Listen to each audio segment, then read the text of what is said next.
Wow! Sino excited sa mensahe ng Panginoon sa umagang ito? Amen! Come on, sabi mo, Hallelujah! Hallelujah, Lord! Maraming salamat sa inyong salita, Panginoon. Amen. Last week, pinag-usapan is about sa understanding God's way. Napakaganda ng mga mensahe na ibinabahagi sa atin ng Panginoong Diyos. Sa pagkasunod-sunod, pinauna, the way of God for me. And then last week, tinuro ni Pastor Morris na understanding God's way is we need to have a discernment. Magkaroon tayo ng discernment so we can understand para maintindihan natin ang God's way. And to have a discernment, it requires us for a spiritual maturity. Amen? Sa spiritual maturity, kailangan natin ng walking with the Holy Spirit. And walking with faith, and walking with a prayerful life. Wow, napakaganda, napakabuti ng Diyos, It requires us, sa tatlong bagay na yun, ano yung require sa atin, Walk. Amen? Walk with it. Walk with the Holy Spirit, walk with faith, and walk with a prayerful life. Walking is not just hearing. It requires us to walk. Kaya ang topic natin ngayon is walking in God's way. Amen? Gusto ko lang magbigay ng maliit na kwento, Isang illustration pala, sorry. Merong barko, imagine niyo na lang Let's exercise our imagination, Imagine natin na may isang barko sa madilim at maalon at malakas na hangin sa dagat. And then, habang palapit siya sa dalampasigan, yung kapitan may nakita siyang ilaw. Kung saan siya papunta, sabi natin diretso, kung saan siya papunta, merong ilaw doon. Sabi niya, sabihin mo nga dyan, sa na yan, merong ilaw niya. Lumihis siya ng 10 degrees. Pag sabi mo 10 degrees, onting ganyan para hindi sila magkabanggaan. Ngayon, sinabi ng tao, "Oy, lumihis ka 10 degrees." Di nag-react. Yung ilaw na nakikita niya. So, ang ginawa niya, siya na kumuha ng "Oy, ako na mismo yung kapitan, sinasabi ko sa'yo, lumiko ka ng 10 degrees. Kundi mababangga ka namin." Sumagot. Yung ilaw na nakita niya maliit, siya ang laki niya Yun maliit. Sabi niya, ikaw ang lumihis ng 10 degrees. Nagalit siya. Ayos Ako kapitan dito. Lumihis ka ng 10 degrees. Di sumasagot. Di na sumagot. Sinabi lang sa kanya ng isang beses. Kaya nung sige, matigas ulo mo. Tingnan natin sino ang liliko pagdating ng nagkadikit tayo. Paglapit nilang ganun, ginawa nung kapitan, liko, 10 degrees! Sila ang napaliko. Alam niyo po bakit? Yung nakita niyang ilaw na yun, ay parola. Alam niyo po yung parola? It's a lighthouse. Nakakatawa kasi pinaliliko niya yung parola, hindi liliko yun. This illustration is nagpapakita sa atin na ang barkong yun ay yun ang buhay natin. Ang kapitan na yun, tayo yun mismo. At yung ilaw na nakikita niya, yun po ay ang Diyos.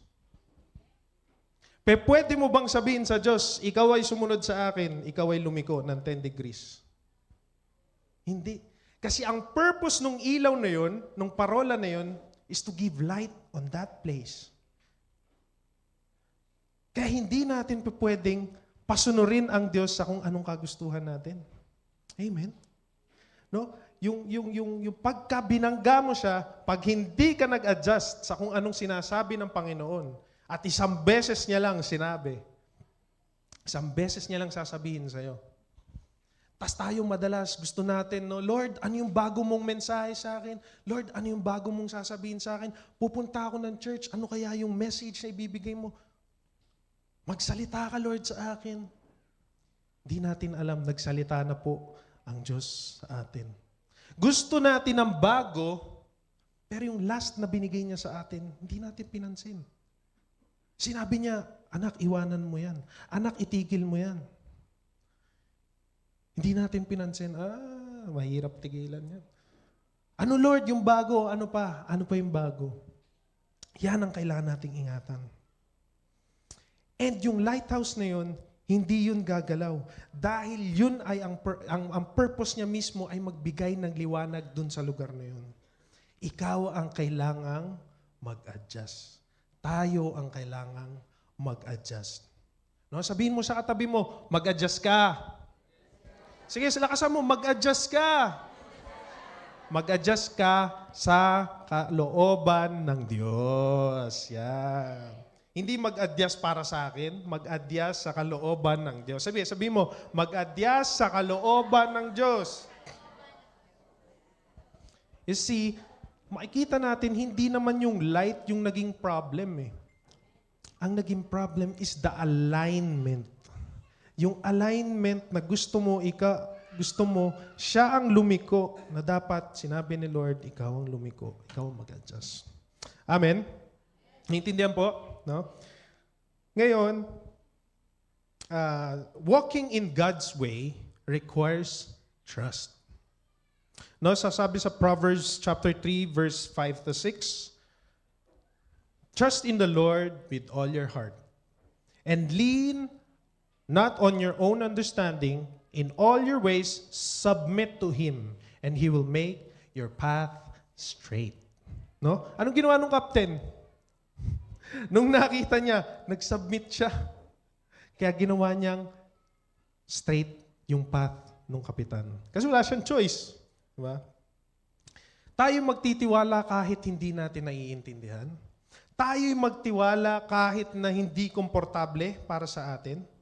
Tayo ay magtiwala kahit na ang hirap magtiwala. Tayo magtiwala kahit napapahiya na tayo sa maraming tao. Tayo magtiwala kahit na tingin ng mga tao, tayo ay pumapalpak. Dahil Diyos ang nagsabi, not on your own understanding, He will make your path straight. Now, Romans 8 verse 28, and we know that for those who love God, all things work together for good, for those who are called according to His purpose. Now, for example, asan na si Sekaraya? Sige, wag na. Ano na lang. Kung ari na lang, kapag isang bata sinabi mo, lagay mo siya dito. Gusto ko sana siya lagay pero wag na. Lagay mo dyan, tapos patatalunin ko siya sa akin. Tingin niyo po ba tatalon siya? Ano po sa tingin niyo? Sinasabing yes. Sinasabing no. Mayroong isa doon. Gusto mo i-try? Ganito. Tatalon siya, hindi ibig sabihin, kaya siya tatalon, is naiintindihan niya. Tatalon siya, dahil nagtitiwala siya, nasasaluhin ko siya. Wow. Ganon din po tayo sa Diyos. Ganon din ang hinahanap ng Diyos sa atin. Kung titingnan mo, ang taas. Lord, kakatakot. Pero dahil may tiwala ka sa Diyos, tayo ay tatalon. Kaya ba natin yon? Yan tinatawag na leap of faith. Kaya natin? Sige nga, talong nga dito. Di ba? Parang, kung i-imagine natin, kung iintindihin natin, ang hirap, paano tatalon dyan? It's just a metaphor, no, na sinasabi na ganun din po tayo sa pananampalataya, na sinabi sa atin, tayo ay pumunta, ikaw ay magsalita, ikaw ay manalangin, ikaw ay sumunod, ikaw ay ganto, magsakripisyo, ikaw bla bla bla. Hindi mo alam, sa iisang pagsunod mo, maraming taong pagpapalain sa buhay mo. Amen? Sa pagsunod ni Tita Yolanda, pagpunta doon, na hindi naman niya naiintindihan. Hindi niya alam ano bang gagawin ko doon. Ang daming pinagpala sa kanyang buhay. Palakpakan naman natin ang Diyos sa buhay niya. Hallelujah. Sabihin mo, trust walks before understanding. Trust walks before understanding. Amen? Isang tanong. Ano sa tingin nyo ang sinasabi ng Diyos na hindi mo pa ginagawa? Meron ba? Meron ba dito yung merong pinagagawa ang Diyos sa kanya pero hindi niya magawa? Hindi niya pa rin ginagawa. Pero alam niya na dapat gawin niya. Meron ba? Na-experience ba natin to? Yes. Dahil hindi mo fully nagigets. Dahil hindi ka fully komportable. At lalong-lalo na, ang hirap. Amen? Pero ito pong sinasabi ng Diyos no, sa atin. Sabi mo sa katabi mo, I trust. Trust the Lord with all your heart. Trust the Lord. And sabi mo rin sa sarili mo at sa Diyos, Lord, I trust you. Yan, exercise it. Pagka dumarating ka sa bagay na to, di mo magawa, di ka komportable, di mo maintindihan, Lord, I trust you. Amen. Number 2, walking in God's way requires obedience. Dito ang pinakamatindi. Kayang-kaya nating sabihin, Lord, I trust you. Lord, kaya natin to. Lord, gagawin ko to dahil ang pananampalataya ako sa iyo ay hindi. Pero ang tanong, how are we going to obey? How are we going to react while obeying His command? Sabi sa James 1:22, pwedeng makahingi ng tubig. Kuya, salamat. Sabi sa James 1 verse 22, be doers of the word. Be doers of the word and not merely hearers who deceive themselves. Napakaganda ng line na to, ng verse na to. Be doers. Diba? Hindi lang yun naintindihan natin. Hindi lang yun nalaman natin. Hearing is not walking. Agreement is not obedience. Intention is not an action. Hearing is not walking. Agreement is not obedience. Intention is not action. Tama ba? Hearing is not walking. Iba yung nagsalita si Pastor Carl sa harapan, naintindihan mo, yes, obey, obey, obey. Pero hindi mo ginagawa. It's not walking. Agreement, yes, sige po, Pastor, kami po ay ganito, kami po ay susunod, kami po ay mag-a-agree na ganito ang gagawin namin. Pero wala pa ring action, still not on obedience. Intention, alam mo, no? Alam mo kung ano yung, thank you. No? Alam mo kung ano yung dapat, ano yung tama. Gagawin mo siya, pero hindi mo pa rin ginawa.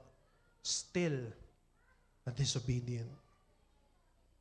Hearing is not walking. Pwede kang makinig ng truth. Pwede kang makarinig ng sermon every day. Through, ang dami na, through TikTok, Facebook, ang daming messages. No? Through service, through reading the Bible, mentors, pastors, ang dami. Pero hindi ibig sabihin, nagbabago na ang direksyon ng buhay mo. Because it's still hearing. Anong ginagawa mo tuwing ikaw ay mag-isa? Anong ginagawa mo pag walang nakatingin sa'yo? Anong ginagawa mo sa private life mo? Kahit na may mga naririnig ka. Alam natin yan. Alam ninyo yan. Narinig mo ang about forgiveness, pero bitter ka pa rin. Hindi ko pa rin yun mapapatawad sa ginawa niya sa akin. Narinig mo ang tungkol sa discipline. Alam mo na anong ibig sabihin ng discipline. Anong sinasabi ng Diyos about discipline. Pero pag dinisiplina ka, how do you react? How do we react? Okay lang ba to? Okay lang? Hindi naman masyado mabigat, no? Narinig mo ang salita ng Diyos, no? Pero damdamin pa rin, hindi ko kaya, Lord. Damdamin pa rin ang nangunguna, sinusunod mo. Kaya sinabi niya, be doers of the word and not hearers only who deceive themselves. Na dinideceive mo lang yung sarili mo, wow, punta ako church, makakarinig akong bagong salita ng Lord. Pero paglabas mo sa church, ay nako, diba? It's hearing. pastor, di ba ang sabi, hearing and hearing is magbubunga ng pananampalataya. Yes. Sabi sa Romans 10, Romans 10 verse 17 to 21, kaya't ang pananampalataya ay nagbubunga ng pakikinig at ang pakikinig naman ay bunga ng pangangaral tungkol kay Kristo. Basahin natin to hanggang 21. Subalit, ito yung maganda, hindi lang po siya sinasabi na ang pananampalataya ay bunga ng pakikinig. Yung kasunod nito napakaganda. Subalit ang tanong ko'y ganito, si Paul nagsabi, hindi kaya sila nakakakinig? Naririnig nyo ba? Napapakinggan nyo, di ba? Di ba sila nakakapakinig o sila'y nakakapakinig? Yan yung question ni Paul. Sapagkat nasusulat, aabot sa lahat ng dako ang kanilang tinig, ang sinasabi nila ay makakarating hanggang sa dulo ng daigdig. Di ba? Ang tanong ni Paul, di ba sila narinig? O hindi sila nakikinig? Kasi ang sabi naman, aabot, di ba? Aabot sa dulo ng daigdig. Amen? Ito pa ang isa niyang tanong, hindi kaya nakaunawa ang bansang Israel? Di ba sila nakakaunawa? Di ba sila nakakaintindi? Ang tindi na ng tanong. Bakit kaya ito natanong ni Paul? Bakit kaya hindi mo ito itanong sa sarili mo? Di ko ba naririnig kung ano sinasabi ni Pastor? Di ko ba naririnig kung ano sinasabi ni Pastora? Di ko ba naiintindihan? Di nakakaunawa ang bansang Israel.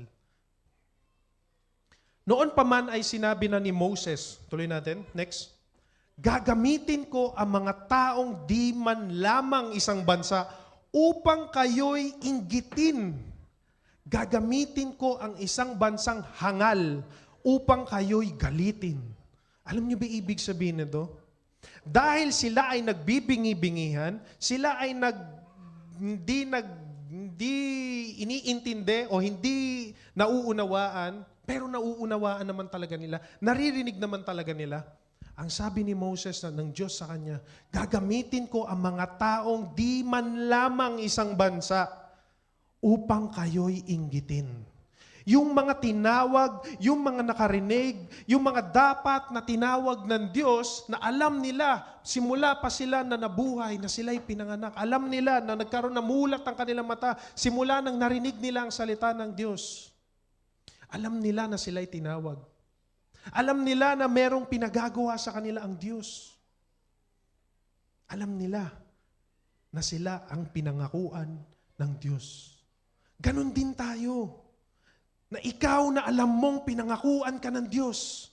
Na alam mo na ikaw sa'yo inihanda ng Diyos ang bagay na to. Hindi mo pinapakinggan, hindi mo pinapahalagahan, pinababayaan mo lang. Anong sabi? Gagamitin ko ang mga taong di man lamang isang bansa upang kayo'y inggitin.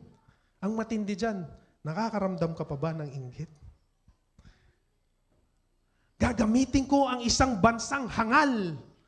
Imagine, mas pipiliin na lang ni Lord, gagamitin ko yung hangal para ipakita, para kayo'y magalit. Bakit ka magagalit? Kasi hangal yan, Lord, ba't yan ang pinili mo? Hangal yan na, dapat ako yan eh. Hangal yan, dapat ako nandiyan. Hindi yan. Pero anong ginawa mo nung ikaw ay tinatawag, nung ikaw ay pinili? Nagbingi-bingihan. Hindi ka sumagot sa tawag ng Diyos. Napakatindi ng mensaheng ito. Hindi lamang siya hearing by hearing, but with doing.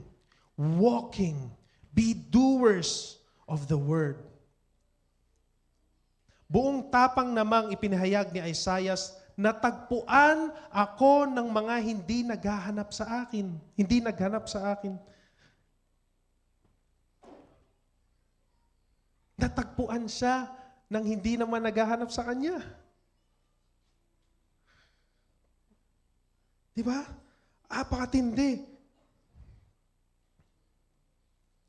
At sinasabi dito no na ang Gentiles kahit na hindi sila tinawag at di sila pinili, Hindi naman din sila naghahanap ng Diyos nung time na yon. Pero dahil hindi nila pinansin ang Diyos ng mga Israelita, di nila pinansin, nagmatigas ang ulo nila.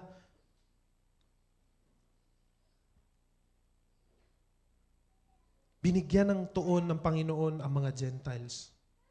Tayo. Binigyan ng kahalagahan ng Diyos na tayo mismo na hindi naghahanap ng Diyos, dito ko na ipapakita.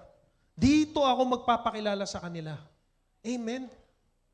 Napakabuti ng Diyos na nagbigay siya ng pagkakataon na tayo makakilala. And sa moment na to, sa chance na to, hindi mo pa ba tatanggapin ang Panginoon? Hindi mo pa ba gagawin? Hindi ka pa magiging doers ng kanyang word? Are we still gonna, what's the word? Compromise? Na kung anong ginagawa ng nasa kapaligiran, ganun na lang din ang gagawin natin. Kaya niya sabing, be doers. Maging ilaw tayo sa madilim na mundong ito. Pag nakita mong mali, sabihin mo, kapatid, wag. Pag nakita mong may ginawa, kapatid, wag. Hindi ko sinabing awayin mo. Hindi ko sinasabing guluhin mo yung buhay niya. Share the word. Do it. Don't hesitate. Amen? And kahit na, next natin, subalit tungkol naman sa Israel ay sinabi niya, tingnan natin yung puso ng Diyos, no? Buong maghapon akong nananawagan sa isang suwail at mapaghimagsik na bayan. See, kung gaano katindi ang puso ng Diyos, no? Na buong maghapon siyang nananawagan sa isang suwail. Kaya yung kung meron ka man kilala na suwail o mapaghimagsik, sabihin mo, mahal ka ng Diyos. Sabihin mo sa kanya, mahal ka ng Diyos. Sige, sa lakasan mo, mahal ka ng Diyos. Hanggang sa umabot sa kanya ang mensaheng ito, mahal ka ng Diyos. Amen. And ang agreement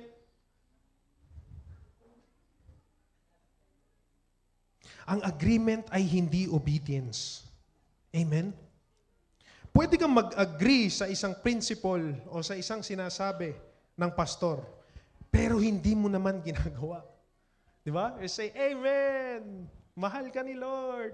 Amen! Pinagpala ako. Amen! Breakthrough ako. Pero bukas, sa sumunod na bukas, balik ka na naman. Balik ka na naman sa alam mong ayaw ng Diyos. Balik ka na naman, isasantabi mo na naman si Lord. Balik ka na naman, unahin mo na naman yung kagustuhan mo. Yes, napakahalaga ng prayer. Yes, napakahalaga na God comes first. Yes, at kailangan mong magpakumbaba, no? Ang agreement ay isang internal approval lamang. Internal approval. But ang obedience ay actual alignment ng buhay mo. Say amen. Ang obedience ay actual alignment ng buhay mo. Actual mo siyang ginagawa. Without any agreement. Yes, you can agree, pero ang hinahanap pa rin ng Diyos ay walk. Kaya nga siya sinabi, di ba? Na parang yung discernment natin, no? Ay kailangan ng spiritual maturity. At kailangan nire-require sa atin is walk with what? With the Holy Spirit, walk with faith, and walk with what? No? Prayerful life. Pero kung lahat yun, hindi mo ma-walk, at lahat yun ay puro ka lang agreement, yes, Pastor Maurice, we will do it. Pero wala pa ring action. Still, it's just an agreement and not an obedience.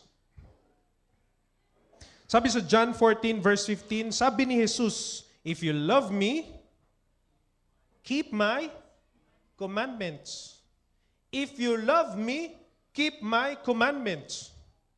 Hindi niya sinabing, if you love me, agree with me. If you love me, say yes.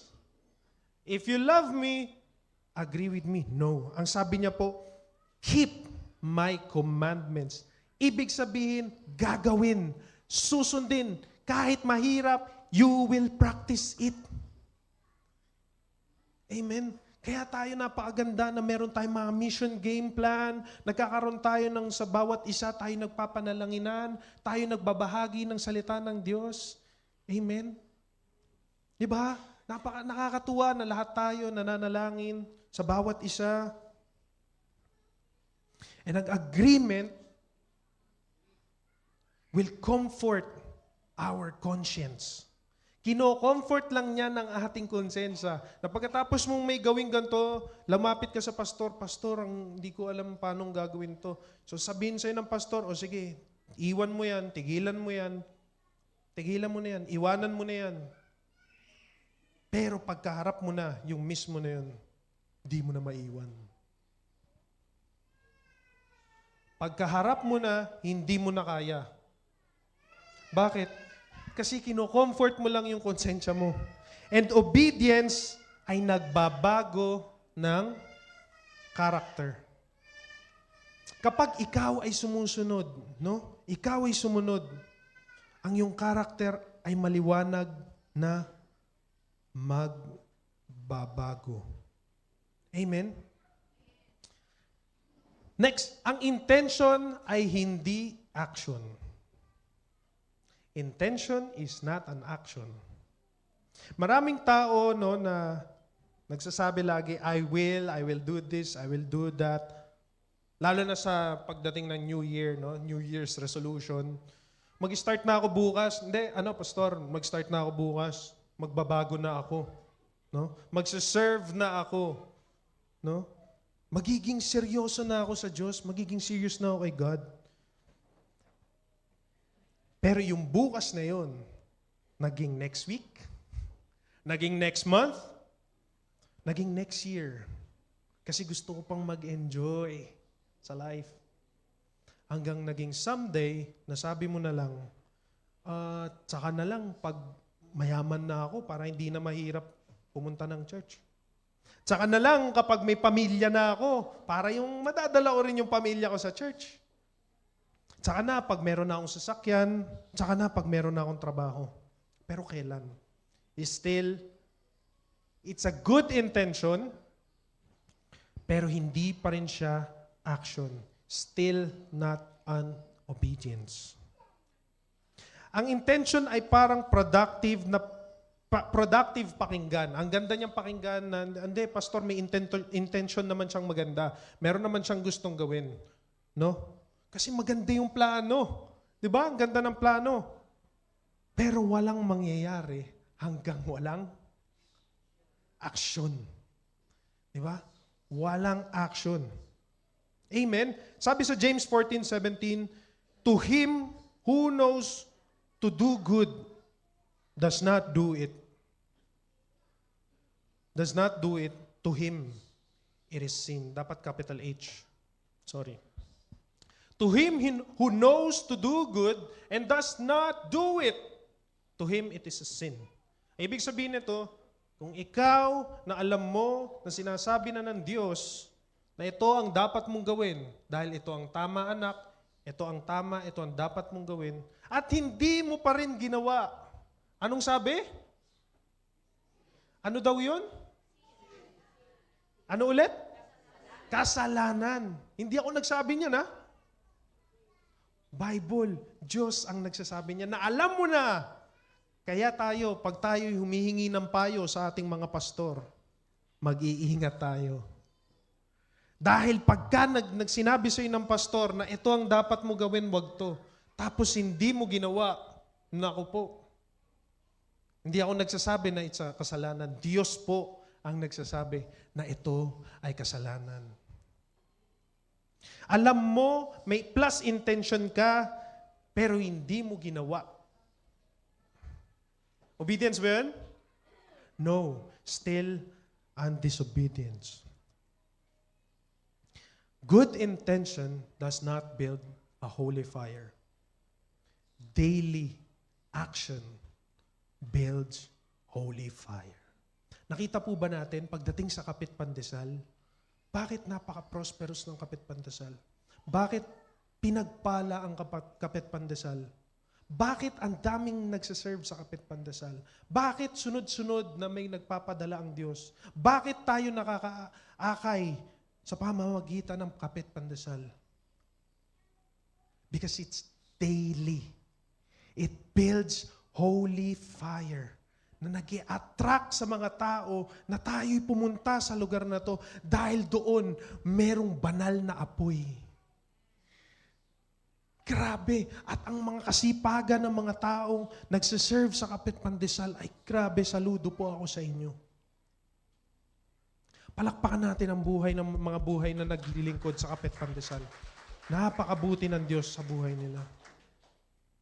Repeat, ulitin natin, sabihin natin, delayed obedience is disobedience. Delayed obedience is disobedience. Sabihin mo yan sa katabi mo. Sabihin mo sa sarili mo. Kapag delayed ang obedience, still disobedience. Para sa'yo na dapat. Sa'yo na dapat ibibigay. Sa'yo na dapat ilalagay. Ikaw dapat ang ilalagay. Pero dahil sa delayed, inuna mo, bahay muna, Lord. Kotse muna, Lord. Pamilya muna, Lord. Still, disobedience. Na hindi mo alam kapag ikaw ang tumayo sa kalooban ng Diyos, madami sanang kaluluwang nag-aantay sa'yo.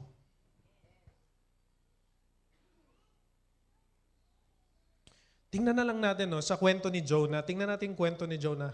Kung i-imaginein mo, ang sabi ng Diyos kay Jonah, pumunta ka sa Nineveh. Ang galing din ni Jonah kasi nakakatawa. Sabi ng Diyos sa kanya, pumunta ka sa Nineveh. O sabi niya, okay Lord, nag-impake pa siya. Di ba? Imaginein mo yun, impake pa siya. Obedient, di ba? Obedient. Still, punta na siya. Yes, punta na ako Nineveh. Doon yung Nineveh, pero pagdating niya, iyay, dito ako. Na-imagine niyo yun? Nag-impake ka pa? Nag-ready ka pa? Naghanda ka pa? Naaalis ka? Dahil sabi ng Diyos, pumunta ka sa Nineveh. Na-experience nyo ba yun? Sino naka-experience yun? Aalis ako, pupunta dapat sa tapos biglang, hindi na lang. Sino yun? Sino mga ganyan? Ay, mga estudyante, kung ari po. Pupunta ka dapat sa school, pero saan ka pumunta? Bilyaran. Computer shop. Uso pa ba yun? Dati ginagawa, aminado. Pero wala na, tapos na mag-aaral. So, di ba, imagine mo yun, nag-ready ka po, na parang hindi ka nakikita ni Lord. Yes, Lord, punta ako doon sa Nineveh. Dalawa lang, mamimili ka lang ng daan eh. Nakala niya naman, hindi siya nakikita ni Lord. Na alam niya na nakikita naman siya ng Diyos. Na alam natin na nakikita tayo ng Diyos. Na kung anong pinagagawa sa atin, sabi pumunta ka sa kanan, pumunta ka ng kaliwa. Hallelujah! Ang galing! Pero ito matindi, hearing pa yan. Nakakarinig pa yan ng salita ng Diyos. May liwanag pa yan. Anointed pa yan. Pero anong ginawa? Anong ginawa? Lumiko sa maling liko. Diba? Amen? Hindi po siya confused. Hindi rin tayo confused. Alam natin. We feel it. Nire-reveal sa atin ng Diyos yan. Kung anong gusto niyang, saan tayo dadalhin, anong pinagagawa niya sa atin. Amen? Pero, pinili niya pa rin to disobey. And the safest place in the world is in God's will. Amen? In Psalms 91 verse 1 to 2, Whoever dwells in the shelter of the Most High will rest in the shadow of Almighty. I will say of the Lord, He is my refuge and my fortress, my God whom I trust. Ito yung di-declare natin sa puso natin. Alalahanin natin, Psalms 91. Whoever dwells in the shelter of the Most High will rest in the shadow of the Almighty. Gaano kasarap yun na ikaw ay nagpapahinga sa kalwalatian ng Panginoon. No? He is my refuge. Sabi mo, He is my refuge. He is my fortress. In whom I trust. Yan po ang doers. Yan ang kailangan natin gawin. Kapag tayo ay nasa will ng Panginoon, nasa ilalim tayo ng Kanyang proteksyon. No? And sabi naman sa Romans 8 verse 28, and now we know that in all things God works for the good of those who love Him, who have been called according to His purpose. Kahit hindi malinaw ang future, kahit gumagalaw pa rin, no, ang purpose ng Diyos para sa kabutihan natin. Lalo na kung ikaw ay nasa under ng Kanyang protection and covering. Kaya kung ikaw may gagawin na isang bagay na alam mong mapapahiya ka, ikaw ay papalpak, tingin mo ikaw papalpak, tingin mo tatalon ka sa mataas na walang sasalo sa'yo. Wala talagang sasalo sa'yo kung hindi ka naniniwala sa Diyos. Wala talagang sasalo sa'yo kung hindi ka humihingi, nagsusurrender sa Panginoon. Wala talagang sasalo sa'yo kung yang ginagawa mo papunta sa kabila ng Ninive. Kaya ka kakainin ng malaking isda. At idadamay mo pa ang mga taong kasama mo. You see, merong pinagagawa sa iyo ang Lord, hindi mo ginawa. Baliktad pa yung ginawa mo. Sobrang kabaliktaran. At ang matindi dyan, may idadamay ka pa. Gaano katindi yun? Na dapat ikaw sana ay sumunod at si Jonah, kung sumunod siya at sumunod siya dahil siya ay nagsisi, ano nangyari? Nung nagsisi si Jonah, ano po nangyari? Nung nagsisi si Jonah, isang buong lungsod ang naligtas. Palakpakan natin ang Diyos. Sabihin mo sa sarili mo, sa aking pagsunod, isang lungsod ang maililigtas. Wow! Gaano kabuti ang Diyos na sa iyong pagsunod lamang, buong lungsod ay maliligtas. Ganyan. Kaya ngayon pa lang, magsisi na po tayo sa ating pagiging disobedient sa Panginoon. Kaya ikaw na alam mo naman na may plano ang Diyos. Ang dalang po, Kaya ikaw na alam mo naman na may plano ang Diyos sa iyo, magsisi ka at sumunod sa pinapagawa ng ating Diyos. Dahil maraming nag-aantay sa atin sa pamamagitan ng ating mga kanya-kanyang buhay. Sabi mo, ang obedience ay may epekto sa iba. Ang obedience ko ay may epekto sa iba. Come on. Ang obedience ko ay may epekto sa iba. Yan. Lagi natin yan itatanim sa ating mga puso, sa isip, para ito ay tayo ay maging doers ng kanyang word. Number 3, walking in God's way requires surrender. You cannot walk if you do not surrender. You cannot walk in God's way if you didn't surrender. Amen? Kasi habang ikaw ay maglalakad kasama ang Diyos at hindi ka susurrender, for sure, ang dami mong sasabihin, Lord, ito muna. Lord, ito muna. Kasi kasama mo ang Diyos habang naglalakad eh. Amen? So mangyayari, instead na mangyari ang kagustuhan ng Panginoong Diyos, mapangyari ang kanyang kalooban, ang susundin mo, ito muna. Sa kalagitnaan na ikaw ay pinagpapala ng Diyos, ikaw ay binibigyan ng mga biyaya na nanggagaling sa Kanya, anong gagawin mo sa kalagitnaan na ikaw ay nakaka-receive? Anong gagawin mo sa kalagitnaan na ikaw ay sinusunod ng mga taong nasa paligid mo? Anong gagawin mo na ikaw ay nilagay na leader sa kalagitnaan? Papaano mo sila dadalhin sa kalooban ng Diyos? Kung ikaw ay hindi nakasurrender sa Panginoon. Paano tayo lalapit sa Panginoon kung ang kagustuhan natin ang namumuhay sa atin? Sabi sa Luke 9 verse 23, "Whoever wants to be my disciple must deny themselves and take up their cross daily and follow me." Whoever wants to be my disciple. Ibig sabihin, kung gusto mo talagang sumunod kay Jesus, hindi lang believers in word, kundi tunay na disciple, yung sumusunod na tagasunod sa pamaraan ng pamumuhay niya, kailangan nating i-deny ang ating mga sarili. Itanggi ang ating mga sarili. Ibig sabihin ba, mag-self-hate ka na? I hate myself. Kasi kailangan mo itanggi. Sinasabi ba na mawalan ka na ng personality sa sarili mo? Hindi po. Ang ibig sabihin, hindi na ako ang masusunod, kundi Lord, ikaw ang masusunod. Hindi na sariling desires, hindi na pride, no more ego, and my priorities will be you. Because I will surrender myself to you. This is what's denying themselves. Isusuko mo yung control. Let Him. Let go and let God.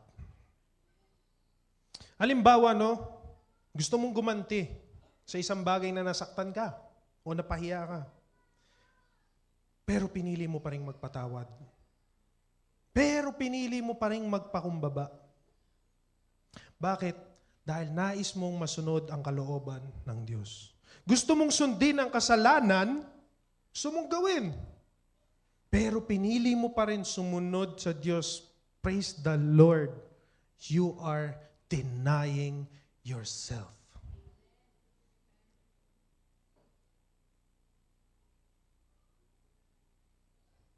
Take up their cross daily. Tama ba? Tama. Pasanin ang krus araw-araw. Noong time ni Jesus, ang cross ay nagsisimbolo ng pagdurusa at kamatayan. Amen? And ngayon, pag nakita ka ng krus, hindi lamang to cute accessory na may mga suot o kaya nakalagay sa bag. No, hindi lang siya cute accessories na meron dyan si Ken Steve na ang laki-laki yung mga krus niya. No? Hindi lang ito nagsisimbolize na it's a cute, ang ganda. Ang ibig sabihin po nito ay sacrifice.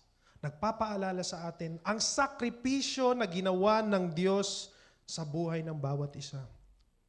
Handa kang mag-sacrifice, handa kang tiisin ang discomfort dahil kay Kristo. Yung buhatin yung cross. Komportable ka ba? Punta sa church, may buhat-buhat kayong cross natin na yan. Kaya ba natin yun? Araw-araw itong desisyon. Hindi lang siya one time. Hindi lang siya tuwing Sunday. Hindi lang siya tuwing practice ng worship team. Every day. It's every day. Every day I will sacrifice. I will go to Kapet Pandesal. Every day I will sacrifice. I will pray to the Lord. I will listen to His words. I will wake up early in the morning to have this devotion with the Lord. I will read my Bible every day in the morning. This is what sacrifice means. This is what carrying the cross means.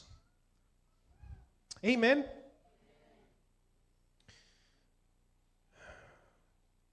Staying faithful kahit na mahirap. Choosing integrity kahit na marami namang shortcut. Standing for truth. No? Kahit ikaw lang mag-isa, kahit hindi ka na maintindihan ng tao, kahit na tingin ng mga tao may ginawa kang hindi karapat-dapat, Pero ang mahalaga, you stand on the truth. You stand with the Word. You stand with God. You walk in God's way. Amen? And sa pangatlo po, follow me. No? Sumunod kay Jesus. Hindi lang basta tiis. No? Hindi lang tayo basta titiisin natin. No? Hindi lang siya carrying the cross. Yes, you carry the cross, pero saan ka pupunta? Di ba? You carry the cross, pero hindi mo naman alam saan ka pupunta. It means gayahin natin kung paano si Jesus nabuhay. Gayahin ang kanyang character, sundin ang kanyang teachings, and what? I-model natin, no? Ipakita natin, kumbaga gawin natin ang kanyang love, ang kanyang humility, at obedience sa kanya. Amen? Hindi lang knowledge, hindi lang understanding, but obedience is required for us to grow in our spiritual maturity, to have this discernment, to understand God's way. Hindi siya madali. Not pride, not will, and not our own timeline. Hindi sa sarili nating kagustuhan. Pwede ba tayong, gusto kong maghalimbawa? Lloyd, alika rito. Andiyan pala yung kapatid ko, dear brother, welcome again. Alika, Lloyd. Tapos si Josiah. Ayan, alika. Josiah, come. Mabilis lang, saglit na to. Come on, dali. Example, Lloyd, upo ka. Ayan. Etong upuan na to, ito ay throne ng buhay mo. Trono ng buhay mo. Okay? Yan, sige. Tapos, ay God bless you. And then, si Josiah, he is God. He is the Lord. He is Jesus. Uy, kamukha. According to His image and likeness. No? Amen? Amen? Diba? And then, sabi mo, Lord, Ikaw ang maghari sa aking trono. Ikaw ang masunod because I want to surrender it to you. Paano mo pala papaupuin ang Diyos sa trono mo? Pwede ba siyang Kumandong. pwede bang ganyan? Diba, it's very awkward. Ang awkward. Anong feeling, Josiah? Malambot. Ikaw, anong feeling? Mabigat. Mabigat! Di ba? It's awkward. It will not work. Anong kailangan gawin? Yan. You stand up, you surrender your throne, and let the Lord Jesus sit on the throne. Come on, palakpakan po natin. Maraming salamat sa inyong dalawa. Pakibalik na lang po ang upuan. Di ba? That's what surrender means. Ibig sabihin, kailangan mong i-let go. Kailangan mo surrender kasi ang awkward kung dalawang kalooban ang masusunod. Di ba ang awkward? Umupo sila doon. Kung pwede nga, magsabong pa sila. Sinong uupo doon sa upuan eh? Di ba? And the Lord will not sit unless you won't stand. He will not do it.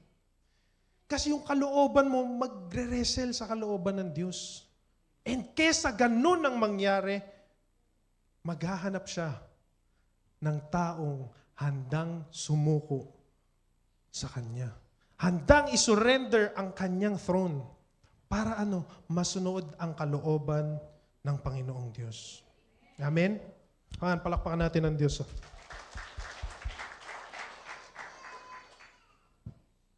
Ang cross ay nagsisimbolize, nagpapakita ng exchange. What is exchange? Ano ibig sabihin ng exchange? Ito po yung you will step down and Christ steps in. Na ganun ang ginawa ng Diyos nung siya po ay naipako sa krus ng Kalbaryo. No? Number 4, walking in God's way requires consistency. Psalms 119, verse 105, your word is a lamp to my feet and a light to my path. Ano ibig sabihin nun? Your word is a lamp to my feet and the light to my path. Kapag tayo ba ay may lamp, ano ba? Tapos meron tayong pupuntahan na malayong lugar, yung lampara ba yun, makikita yung buong daan? Habang nandito ka lang? Hindi, di ba? Anong nire-require? Para makita mo yung buong journey. Yeah? Dalin mo yung lampara. Amen! Kasi hindi mo makikita sa madilim na yon hanggat hindi ka nag-i-step. The Word guides one step at a time. The Word guides one step at a time. That's why it's daily. Daily reading the Bible. Daily learning. Diba?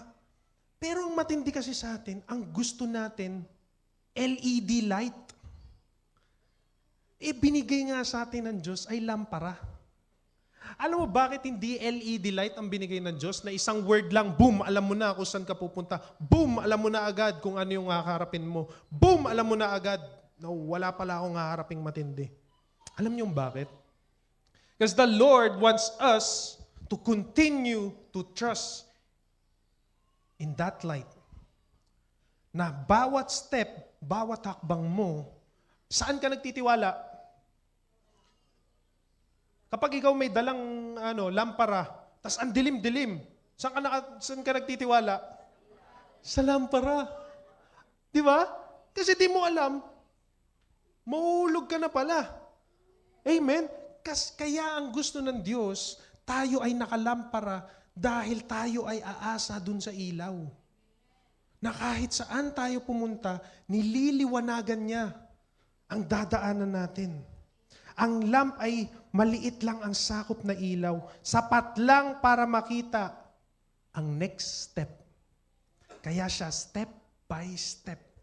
Daily. Hindi siya palaging pinapakita ng Diyos na 5 years, buong 5 years, alam mo agad, na sa ganito pala, magiging ako. After 2 years pala, magiging pastor na ako. After 3 years pala, I will have my own church. After 7 years pa. No. Alam niyo po kung bakit? Kasi dun ka naaasa. Gagawin mo na lang yung mga bagay na pinagagawa ng Diyos dahil nakatingin ka, wow, I will have my own car. Wow, I will have my family. Wow, I will have my dream house. Dun ka na lang nakafocus. Kaya Lord, sige, Lord, gagawin ko na. Kasi dun ka na nakatingin. Hindi mo ginagawa dahil sa Diyos. Ginagawa mo siya dahil dun sa bagay na gusto mong ma-receive.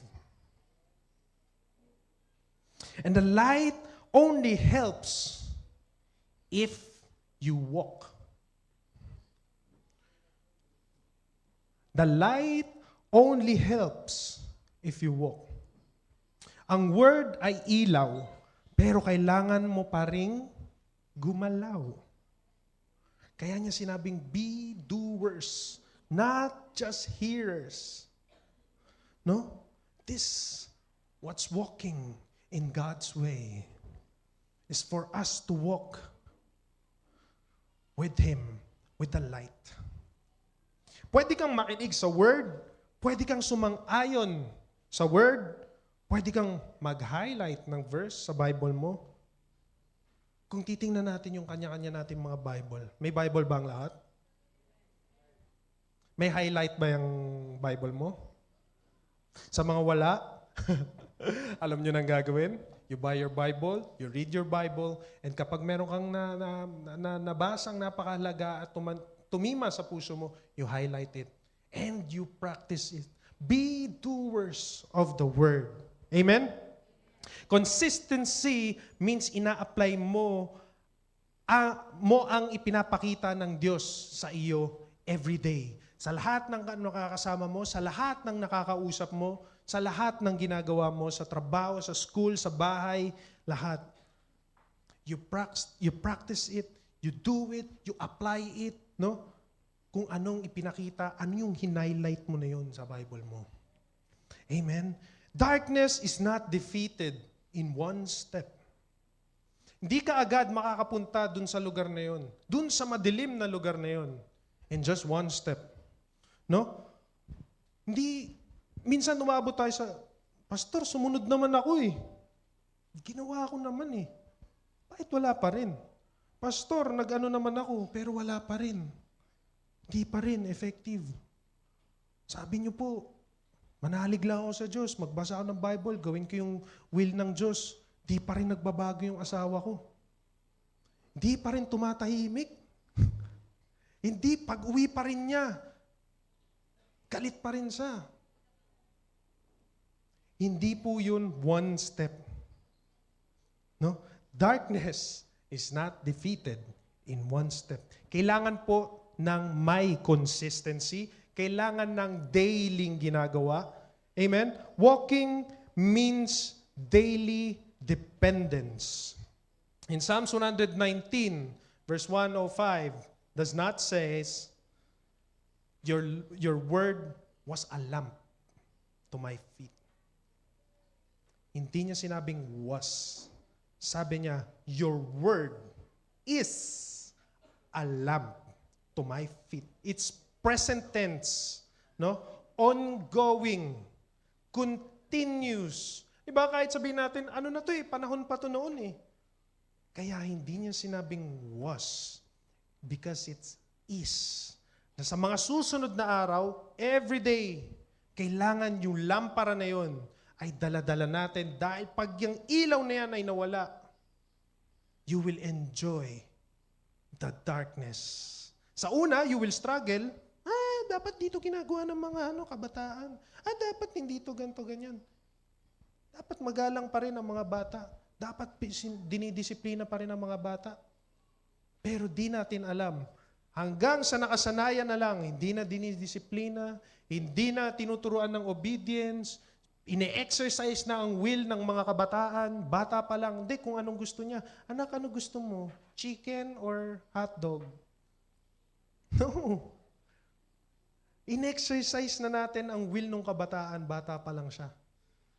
At paglaki niyan, what do you expect? Sabihin mo, anak, wag yan. Ano wag yan? Hotdog nga, pinapili mo sa akin, mami. Versus chicken. And then you will say, ang tigas ng ulo ng anak ko. Ang tigas ng ulo na. Di na nakikinig, di madisiplina. Kasi nung una pa lang, bata pa lang siya, na ikaw ang malakas, ikaw ang may kaya, bata pa lang, in-exercise mo na ang will ng anak mo. No? Hindi lang natin kailangan ng word tuwing Sunday, hindi lang ito na Monday decision, kapag dahil Sunday, nakapag ako, puspos ako na puri. O Monday, decision ko, I will maaga ako pupunta ng office, and then Wednesday, I will attend the devotion, and then Friday, no temptation, ayoko hindi lang po siya ganun. Hindi lang siya shield, but yes, yung Holy Spirit nangungusap sa'yo na Monday, you wake up, punong-puno ka, puspos ka sa salita ng Diyos. Wednesday, you attend. Tuesday, you do it every day. Monday, Tuesday, Wednesday, Thursday, Friday, Saturday, until Sunday. Amen? Ang consistency ay nagpapanatili ng ilaw. No? Step by step, day by day, and word by word. Sabihin natin, step by step, day by day, and word by word. Come on, ma-exercise natin to remember, step by step, day by day, word by word. Again, one last time. Step by step, day by day, word by word. Come on, sige. Step by step, day by day, word by word. Hanggat sa tumima sa puso natin. Step by step, day by day, word by word. Wow. Yan ang kailangan. Yes, step by step, day by day, word by word. Yan ang itanim natin sa ating mga puso na step by step, hindi mabilisan, day by day, every day, and word by word. Hindi sinabing basahin mo yung buong Bible. Hindi sinabing puntahan mo agad yung lugar na yun. Ang pinagagawa ng Diyos. It's a step by step, day by day and word by word. Amen? Parang may mga nag-gym ba dito? Na-experience nyo, alam ko meron, nakapag-experience mag-workout or yung mga medyo malalaki na gustong magpaliit. Is it isang go lang? Di ba? Nalaki, isang takbo hanggang sa mapagod, hanggang sa di na makahinga, isang diretso, maubos lahat ng tabako. Di ba? Hindi. Hindi ganun eh. Na ikaw ang payat-payat mo, gusto mo mag-workout, isang buhat na hindi po. It's step by step, day by day, and word by word. Ganyan din po tayo. Kung ano ang ine-exercise natin, yun ang nag-grow. That's why, nagsasabi, ang spiritual maturity requires walking. It requires step by step, day by day, and word by word. So that we will understand the way of God, of God's way. And the small steps matters. A day matters. And a word matters. Yung magbasa ka kahit di mo talaga gustong magbasa, ayaw mo talagang magbasa ka kahit isang verse, maawa ka naman sa sarili mo. Kahit isang verse lang, basahin nyo. Alam nyo po ba, struggle ko yan. Ako po, kaya hirap na hirap ako mag-aral, alam ng kapatid ko. Kasi ayaw namin magbasa. Ang tigas ng ulo namin, yung tatay ko, nanay ko sinasabi, anak, basahin mo to. Anak, basahin mo to. Ayaw talaga namin basahin. Sabi ko, kung alam mo yung titiisin namin na titigan yung book nang hindi nagbabasa. Mas gugustoy namin titigan kaysa basahin kung ano yung laman ng book. Alam ko mahirap. I know, I understand, na-experience ko po yan. Kung yun palang nahirapan ka, basahin, paano pa desisyonan na buksan yung Bible? Na ngayon, ang daming gumugulo sa atin. Anong mas madali? Yung cellphone. Yung cellphone, ang daling buksan kaysa sa Bible. Mas madaling buksan ang Facebook, meron pa mga videos. Di ba? Mapapatawa ka pa. O, mapupunuan pa yung gusto mong gawin sa buhay mo. Amen? Facebook, TikTok, Netflix. Di ba? Kesa magbuklat ng Bible. But, I'm telling you, reading one verse, kahit isang verse is very important. I-exercise mo day by day. Amen? Ako po naranasan ko yan. Hirap na hirap ako nung sabi ko, nung nakilala ko ang Diyos at walang ibang sinabi si Pastor Dong lagi pagkausap ko siya, anak, basahin mo talaga ang Bible. Basahin mo. Alam mo yung may diin habang sinasabi niya na hindi makalimutan ng isip ko. Alam niyo yan kung sinong nakakausap kay Pastor Dong. Basahin niyo talaga ang Bible ninyo. Sabi ko, sa asawa ko, di ko pa siya asawa nun. Sabi ko, grabe, V, gawin ko na lahat. Gawin ko na, ipagawa na sa akin lahat. At lahat pinagawa naman. Pero, si pastor hindi kasi masyadong magsasabi sa akin kung anong dapat kong gawin. Isa lang ang sinabi niya, basahin mo talaga ang Bible. Hindi lang kilalanin ang Diyos sa kung anong sinasabi ko, sa anong sinasabi ni Pastor Dong o ni Pastora May. Kilalanin mo siya, magkaroon ka ng relationship sa Kanya. Amen? And results by walking in God's way. Wait lang, gusto ko pang i-continue. And then dumating sa time, sabi ko, V, ang hirap. Okay, sige. I will read my Bible. Umabot kami sa, sabi niya, V, kahit isang verse lang magbasa ka naman. Di pa kami mag-asawa noon. Basahin mo naman. Alam ko sa mga misis dito, hirap pa basahin ng mga asawang lalaki. Or other way around. Kanya-kanyang mga asawa natin.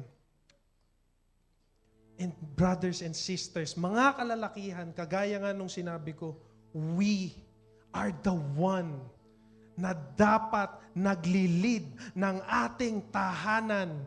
Tayo ang dapat mag-rise up. Be a man, because yan ang tingin ng Diyos. Ang mga kalalakihan, ang nangunguna nung panahon noon, nung mga gera, ang kalalakihan ang nangunguna. And in this time, we battle against in spiritual reality, and dapat natin spiritual place, in a spiritual area ng ating mga sarili.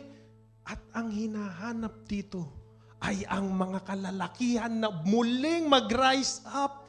Not just our wives. Not just our wives. It should be us. Hindi tayo lalaki. Hindi lang tayo dahil nakadamit na panlalaki, lalaki ka na. Diba? Hindi lang porkit nakapantalon tayo ay tatawagin ng lalaki. Ang sabi ng Diyos, ang mga kalalakihan ang naglilid sa kanyang pamilya. Amen. Kaya wag nating hayaan, no, natawagin nating tatay ang ating wives. Dahil ang mga kalalakihan na hindi ginagawa ang mandate na pinaggagawa ng Diyos at nandoon pa rin sa pagiging isip bata, ang tawag sa kanila ay bonjing. Bonjing. Kasi ang sabi ng Diyos, ang head ng kalalakihan ay si Jesus. At ang mga kababaihan will automatically submit to you. Kung ikaw hirap na hirap kang pagsabihan o kausapin yung asawa mong babae, you know why? Because hindi niya nakikita sa iyo that you submit to Jesus. Pero hindi ko sinasabi sa mga kababaihan that that's an excuse na porkit yung asawa ninyo ay hindi sumusunod sa Diyos, wag na kayong magpasubmit. Pag nakita ng mga kalalakihan, how you submit, how you exercise submission, magtataka siya. Sino ang sinusunod ng asawa ko? Yung Diyos, kalooban ng Diyos. At kahit siya, tatanungin niya, sino ang Diyos na kinikilala ng asawa ko? Amen? Kapag pinag-uusapan natin, in walking in God's way, ang pinakamahalagang punto ay hindi naman lamang sa daan, kung ano yung mga dadaanan natin. Yun yung pinakamahalaga is makilala natin, at malakaran natin ang nilakaran ni Jesucristo.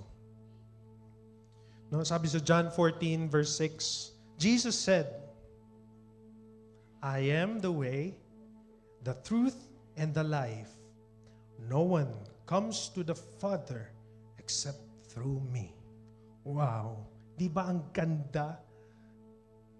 Ang dahilan kung bakit gusto ng Diyos na ikaw ay mag-submit sa Kanya. Ikaw ay mag-submit sa Kanya. Hindi yan yung verse. Ang dahilan kung bakit gusto niya ikaw ay mag-submit sa Kanya, dahil He is the way, the truth, and the life. No one can come to the Father except through Him. Di ba yung kalooban ng Diyos napakabuti? Hindi dahil gusto niyang maghari lang siya, na masigaan ka, hindi po. Ang gusto niya, siya ang maging masunod, tayo ay magpasakop sa Kanya dahil gusto niya tayong dalhin sa Panginoon, sa Father. That's walking in God's way.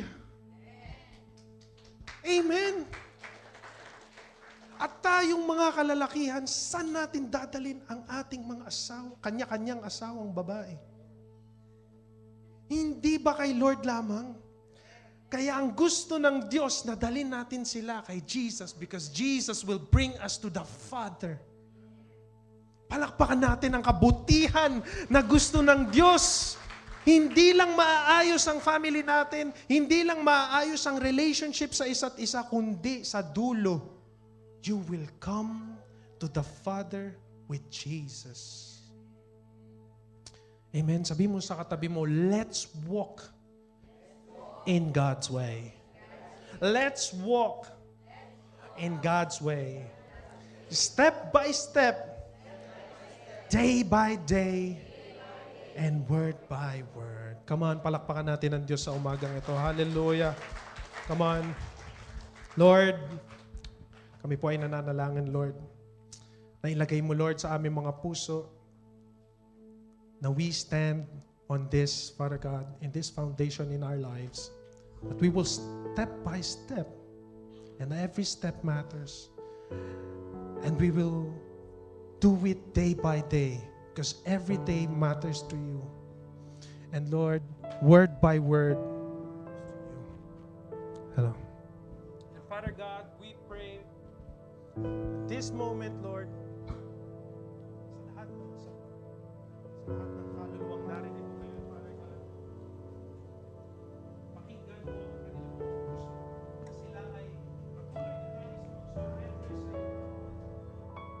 Sila ay magkaroon, Lord, ng matang pangunawa at buksan ang kanilang upang maintindihan nila, Lord, na ang paglalakad kasama ka, it requires obedience, it requires trust, it requires surrender, Father God, upang makasama ka, Lord, sa journey at every step na aming ginagawa. Patuloy kang maging ilaw, Father God, sa madilim na mundo na ito. Patuloy kang, Lord, na sumama sa amin. Ikaw ang maging liwanag kahit na maliit na step by step.